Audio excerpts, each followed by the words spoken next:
Today, the State House and Senate got a chance to sit down with the Health Department to ask questions about COVID-19 directives and the department's efforts to fight the illness. Jay Burr was at the meeting today. He's joining us now live with what was said. Hey, Jay.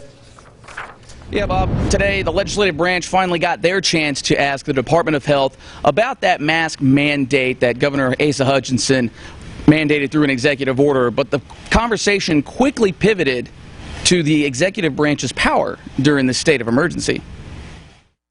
I think that if we all, as citizens, did this simple measure, we could drive the rates of COVID infection down in our state. Interim Secretary of Health Dr. Jose Romero advocating for mask wearing.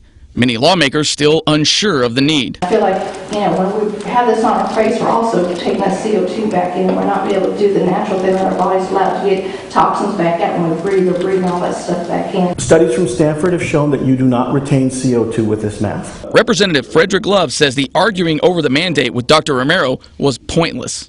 If we went from 1,000 cases a day to having 150 cases a day, and they're saying, well, we still need to mandate masks. But we're going in the opposite direction. The discussion eventually did pivot to how much power the governor has during a state of emergency, one that has been active in Arkansas since March 11th. It's not just the mask. It's when does this end? At what point do we subjectively decide we are no longer in an emergency? The simple answer is we can't give you endpoints because the disease is still in evolution. Many legislators voicing their frustration about how the executive branch has handled the mask mandate. Would you advocate, yes or no, for the legislature to be called in a session to be put this into force of law rather than through this backdoor executive order? Would you advocate that to the governor's office and in public? I think that I can't say that I would or I wouldn't. I would have to look at the individual situation. That's a good politician.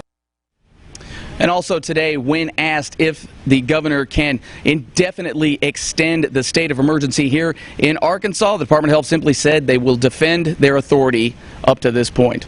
Live from the state capitol, Jay Burr, KRK 4 News. Jay, thank you very much.